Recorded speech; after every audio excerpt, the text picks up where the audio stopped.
저도 어쩔 수 없이 세월의 무게를 느끼고 있고 이 세월의 편성에서 흘러왔기 때문에 우리 모두는 세월이 흐르면 반드시 이 두 가지 중에 한 가지가 되어야 됩니다. 그것은 노인이 되거나 어른이 되거나 두 가지 중에 반드시 하나가 되어야 됩니다.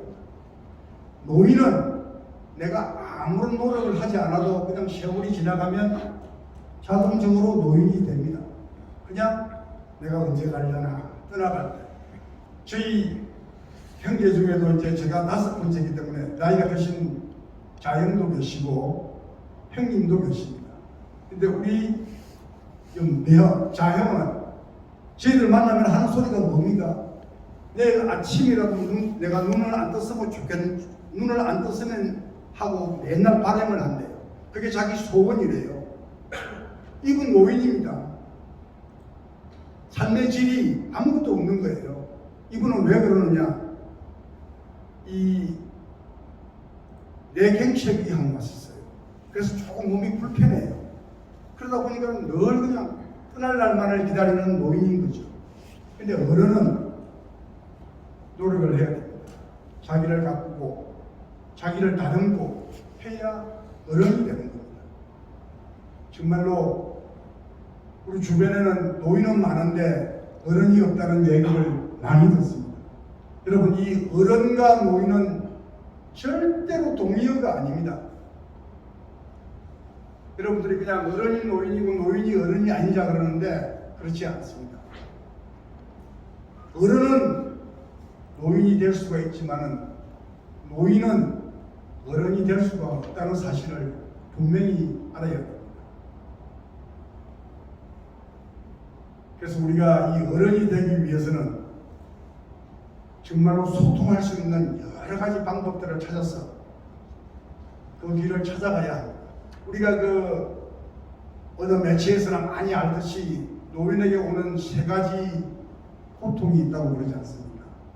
그게 빈곤, 고독, 질병, 이 3가지입니다. 여기다가 하나를 더 보태라 그러면은 무료함입니다. 무료함.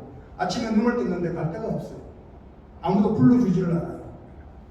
오후 12시까지 정오가 될 때까지 말 한마디를 하지 않는 노인들이 너무나 많습니다. 그런 노인을 탈피를 해서 어른이 되고자 하면 영화도 봐야 돼요. 책도 봐야 돼요. 친구랑 통화도 해야 돼요.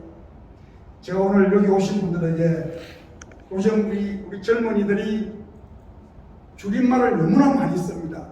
그 노인들은 야, 그 말도 아닌 소리를 왜 하느냐 라고 이야기를 합니다. 그러나 지금은 젊은이들이 쓰는 말이 거기서 쓰는 말입니다. 어떤 가수가 방송에 나와가지고 5명이 함께 노래를 부르는 그룹에 있는 가수예요. 너 노래 잘하느냐 그러니까 가수입니까? 노래를 못한다 그래요. 그럼 너는 거기서 뭐 하느냐 그러니까 저는 거기에서 비담입니다. 이럽니다. 비담. 저는 거기에서 비담입니다. 비담이 뭐예요? 가수가 비담이래요. 자기는 거기에서. 이 얘기를 들은 우리 중장년층에서 하고 고개를 끄덕이는 사람이 과연 몇 분이나 될까요? 비담. 비담이 뭐예요? 저는 노래를 못하고 거기에서 비주얼 담당입니다. 그러니까 내가 노래를 하려고 나간 게 아니고 저는 얼굴로 그냥 세상 사람들에게 알리기 위해서 여기에 나가. 이게 이 젊은이들이 쓰는 준말입니다. 그리고 헨타가 왔다 그래요. 헨타가 누구예요? 옆집 아저씨 이름 아니잖아요, 헨타가. 근데 이거를 또 무슨 말인지 몰라가지고 손잡고 야 이놈아! 그럼 말도 안 되는. 근데 이거는 자기들이 다 쓰는 말이기 때문에 우리가 이런 말이 있구나 하고 알아두면 되는 거지 그거를 나무랄 필요는 없다는 거죠. 헨타라는 것은 현실 파타임입니다. 내가 살아보니까 이 정도에서 이게 이제 아니구나 하고 느끼는 게 그래서 저희들 나이 먹은 사람들이 그냥 일방적으로 우리 거를 고집할 것이 아니라 그 사람들이 하는 게 뭔지도 한 번쯤은 눈여겨봐야 되지 않을까 이렇게 생각을 합니다. 자, 그래서 이제 우리는 지금부터 가슴이 뛰고 멋진 어른이 되기 위해서 이 5단계를 거쳐야 됩니다. 첫 번째로 나를 좀 알아야 됩니다. 내가 어떤 사람인지, 내가 무엇을 잘하는지, 내가 어떤 매력을 가지고 있는지. 요즘은 제가 맨 처음에 배우가 되려고 감독에게 만났을 때 제가 제일 처음 한 말이 뭐냐 하면, 감독님, 저는 얼굴이 큽니다. 보다시피 이 하관이 발달해가 이게 약간 턱도 사각입니다. 근데 이거 내가 배우가 되겠습니까? 감독이 하는 말, 선생님은 보배로운 컨셉입니다. 그러한 컨셉을 가진 분들이 분명히 나설 때가 있을 것입니다 하면서 예를 드는 사람이 누구예요? 유혜진 배우입니다. 유혜진이라는 배우가 남들이 볼 때는 아주 못생겼다 그래요. 근데도 그 사람만이 지니고 있는 매력 때문에 김혜수가 반해가지고 홀라당 넘어갔어요. 지금은 그 누구도 못하는 왕이 되었어요. 유혜진이가 왕이 될 거라고 누가 생각을 했습니까? 그냥 악당이나 하고 일본 순사나 하고 앞제비나 할 줄 알았지 왕이 될 줄은 몰랐습니다. 그러면서 그 감독이 저에게 걱정하지 마십시오. 그러니까 여러분들도 과연 내가 이게 될까 말까 할 게 아니고 하고 싶으면 그 길로 가시면 되는 겁니다. 두 번째로 나를 좀 개발해야 됩니다. 오늘부터는 그냥 집에서 어제 입던 옷 쑥 맡아보고 땀내 안 나는 걸치고 나오실 게 아니라 거울 앞에서 이렇게 좀 보시고 머리도 좀 이렇게 다듬어 보시고 얼굴에 그냥 나는 평생을 스킨 하나 안 발라 자랑 아닙니다. 피부를 고통스럽게 하는 거예요. 피부에게 수분을 줘야 됩니다. 영양크림도 좀 발라주시고 저녁에 잘 때 수분크림도 발라줘야 이 피부가 촉촉함을 유지할 것 아닙니까? 근데 나는 뭐 스킨 하나만 안 발라도 뭐 이죠? 절대로 자랑 아닙니다. 오늘 집에 가시기 전에 좀 화장품 싼 거 많습니다. 좀 이렇게 얼굴에 좀 봉사도 하시면서 그렇게 하시기 바랍니다. 세 번째로 이 중요합니다. 좀 꾸밀 줄 알아야 됩니다. 여러분, 똑같은 길거리에 있는 찐빵을 까만 봉지에 싸가는 게 맛있어 보입니까? 아니면 이렇게 도시락에 딱 담아가지고 포장해 가는 게 맛있어 보입니까? 똑같은 찐빵이라도 까만 봉지보다는 이 포장지에 가져가는 게 훨씬 맛있어 보입니다. 그리고 맛있게 먹고 그 가격을 인정을 해줍니다. 마찬가지입니다. 나도 나를 좀 꾸미가 나가면 좀 다른 사람들이 그래도 조금 이렇게 괜찮게 봅니다. 근데 아무렇게나 해가면 아무렇게나 대접을 합니다. 여러분 유명한 말씀 아시죠? 옛날에 어떤 엄마가 자기 아들이 다리를 약간 절었어요. 그래서 맨날 그 애를 부를 때 절름바라 절름바라 하고 불렀답니다. 그러니까 동네 사람들이 이 엄마를 부를 때 뭐라고 불러요? 절름바리 엄마 절름바리 엄마 하고 불러요. 그래서 이 엄마가 고민을 했어요. 이거 안 되겠다. 그래서 이 아들을 박사라고 불렀습니다. 김박사 김박사. 그 다음부터 동네 사람들이 이 엄마를 어떻게 불러요? 김박사 어머님 김박사 어머님 하고 부르더랍니다. 이처럼 나를 이렇게 좀 꾸미고 나를 이렇게 좀 나가면 다른 사람들도 나를 그렇게 대접을 해준다는 것으로 제가 설명을 드렸던 겁니다. 그 다음에 이제는 아까 제가 말씀드린 것처럼 이 세상에 사람들이 나를 모르면 나는 이 세상에 존재하지 않는 겁니다. 나를 좀 이렇게 마케팅 할 줄 아는, 나를 좀 팔 줄 아는 그런 인생도 필요한 겁니다.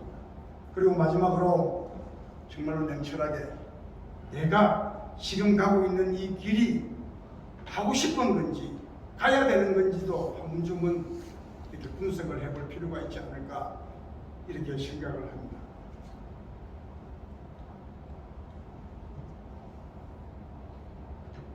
정말 이제 제가 하고 싶은 말씀을 이 자리에서 하고 싶습니다. 제가 옛날에 그 은퇴하는 선배들을 보면 완전 할아버지였어요. 완전히 허리 구중하고 저분은 정말 고생 많았다. 이제는 땅에서 쉬어야 되고 있구나 하는 느낌이 들 정도로 그랬습니다. 근데 요즘은 은퇴라는 걸 하는 것을 보면 자기 관리도 잘하고 운동도 하고 취미생활도 해서 저 사람이 벌써 은퇴를 하나 할 정도로 청년같이 보여요. 그리고 이제 또 은퇴하는 사람들은 예전과는 달라가지고 자녀의 양육에서 벗어나가지고 세컨 라이프라 그래가지고 정말 환승하는, 지금까지는 가족 부양을 위해서 열심히 살았다면 이제는 나 자신을 위해서 열심히 살아야 되겠다 하는 세컨 라이프로 환승하는 그런 개념으로 바뀌었습니다. 이 은퇴라는 게. 그러면 저희들 기대 수명이 80을 넘지 않습니까? 그러면 60 몇 살에 은퇴를 한다 하더라도 약 20년을 살아야 되는데 무엇을 하고 살 것인가? 그럴 때 내가 빛나고 오랫동안 관록이 쌓여갈 수 있는 일, 이런 일을 하면은 너무나 좋다는 거죠. 그것이 바로 가슴 뛰는 삶을 사는 일입니다. 우리가 이 세상에 온 것은 정말로 가슴 뛰는 삶을 살기 위해서 왔다 해도 과언이 아닙니다. 가슴 뛰는 일이 어떤 것이 있느냐? 나는 밤하늘에 나가서 배를 보면 가슴이 뛰어. UFO를 이렇게 쳐다보고 있으면 가슴이 뛰어. 하셔야 돼요. 백사장을 걸으면 가슴이 뛰어. 하셔야죠. 정말 강아지를 몰고 산책을 해도 가슴이 뛰고, 추운 밤에 보들보들 떨면서 배를 세는 것도 가슴이 뛴다. 해야 됩니다. 그러면 뭘 먹고 살 것이냐? 그게 우리는 경제적인 활동을 해야 되는데 이게 어떻게 가능한 일이냐? 가슴만 뛰어서 무슨 일이 되느냐? 그건 아무도 모르는 것입니다. 내가 가슴을 뛰는 일을 하다 보면 눈빛이 달라지고 자세가 달라지고 행동이 달라집니다. 실제로 제가 아는 청년의 얘기입니다. 이 청년은 해운대 백사장 걷는 분이 너무 좋았던 거예요. 그래서 맨날 시간을 나면 백사장을 걸어요. 그 엄마가 얼마나 걱정을 하고 야단을 치겠습니까? 너는 이놈의 자식아, 일을 안 하고 왜 맨날 백사장만 걷느냐? 근데 엄마 나 백사장 걸으면 너무 좋아.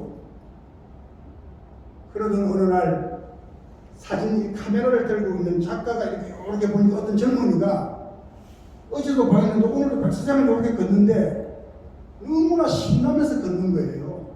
그래서 이 작가 눈에 들어가지고 너 나하고 같이 여기서 사진을 찍고 올리고 이렇게 하자. 그래서 그 작가의 모델이 된 거예요. 그래서 이 친구는 지는 자기가 정말 좋아서 가슴이 뛰어서 백사장을 걸었는데 이 작가의 눈에 들어가지고 모델이 되어가지고 수익이 발생된 거죠. 그래서 이런 일들이 가끔 일어나고 정말로 가슴을 뛰는 일을 하다 보면 저도 그냥 응구추춤하고 제가 좋아서 모델이 되었습니다. 그리고 배우가 되었는데 처음에 제가 맨 처음 배우가 되었을 때 제가 맨 처음 받았던 개런티가 5만 원이었어요. 5만 원을 받고 나가서 감독이 큐! 액션! 하고 하는데 너무나 좋더라고요. 그리고 막 카메라가 확 오고 그래서 5만 원을 받고 했는데 지금은 출연료가 꽤 비쌉니다. 그리고 이제 여러분이 잘 아시는 것처럼 배우는 맨 밑에 단계가 단역부터 있습니다. 이제 엑스트라는 배우라고 그러지를 않습니다. 보조 출연이라고 합니다. 근데 이제 단역들은 페이가 결정이 된 상태에서 나가는 거고 보조 출연자들은 결정이 안 되고 시간당 이렇게 나가는 거거든요. 저도 그래서 그렇게 하다 보니까 그럼 너 살만하냐? 살만해요. 그러니까 어떨 때 이렇게 그 스케줄이 들어오면 미리 잡힌 것 때문에 사연을 할 때도 많아요. 예전에는 이거 뭐 안 들어오나 이거 뭐 없나 이랬는데 지금은 죄송합니다. 미리 결정된 게 있습니다. 그래서 지금 내가 잡은 게 100만 원이고 지금 들어오는 게 500만 원이라 하더라도 이 500만 원짜리를 거부를 해야 됩니다. 미리 결정이 되기 때문에. 그래서 저는 어찌됐건 젊은 날에 열심히 살았고 또 지금은 가슴이 뛰는 삶을 살면서 이런 것들도 경제적으로 도움도 받고 안정이 되어 가고 있고 제가 이제 시작한 지가 6년 차입니다. 근데 제 나이가 80이 조금 넘으면 얼마나 많은 관록이 쌓여 있습니까? 그럼 많은 작가들에게, 많은 PD들에게, 많은 감독들에게, 많은 연출들에게 진항성이라는 사람 머리가 하얗고 얼굴각은 지고 수염도 있고 이러니까 내가 어디다 써야 되겠다 하고 저들 나름대로 아마 고민을 많이 하고 있을 겁니다. 그래서 괜찮지 않을까 저는 그렇게 생각을 하고 있습니다. 그래서 오늘 이 자리에 오신 분들께서도 살아가는데 크게 도움이 안 되겠지 생각하지 마시고 가슴이 뛰는 이런 일들을 찾아서 하다 보면 정말로 뜻하지 않게 내 눈빛이 달라지고 행동이 달라진다는 것을 분명히 말씀을 드립니다.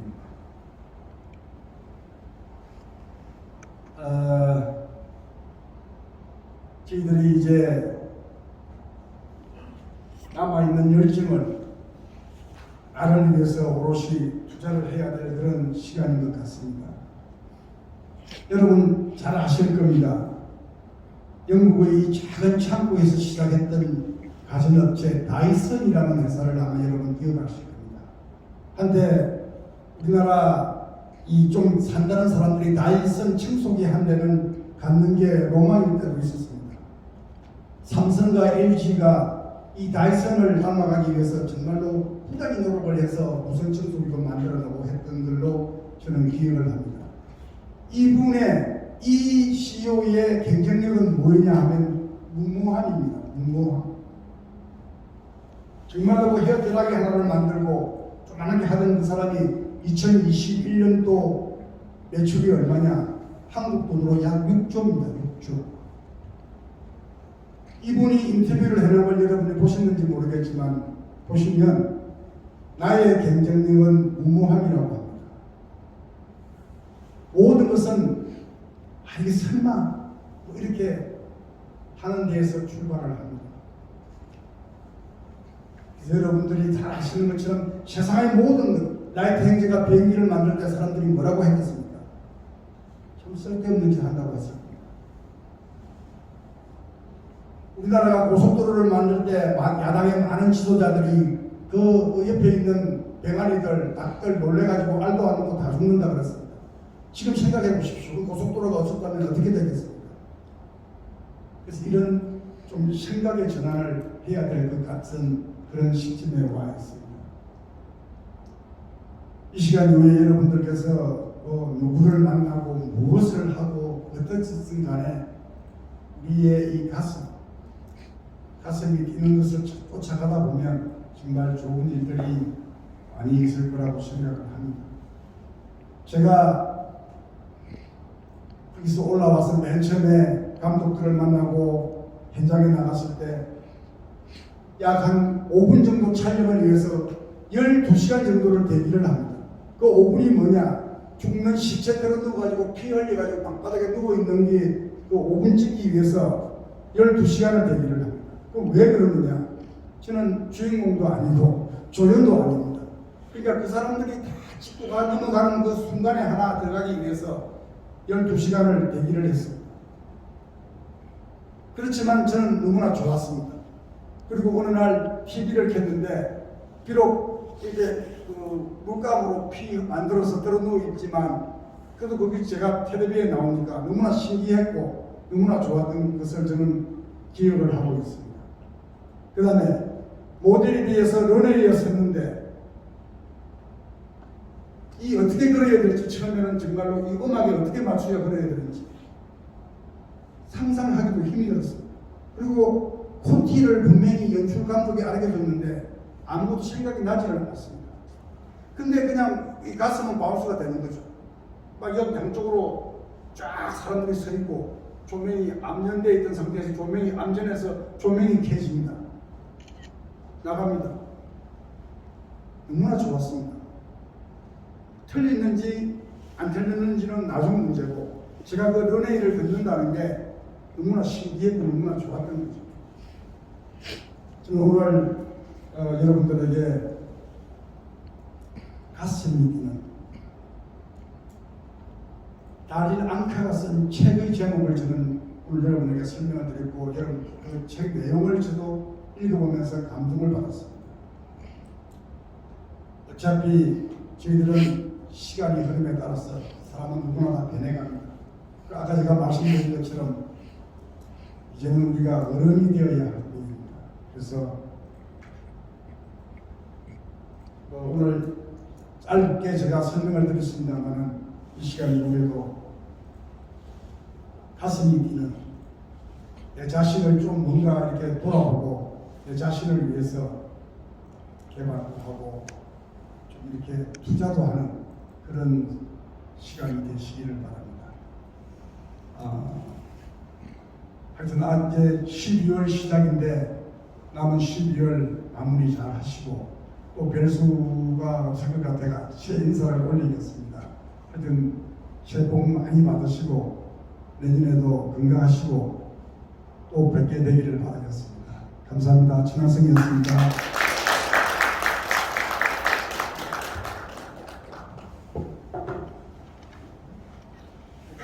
질문이 있으세요?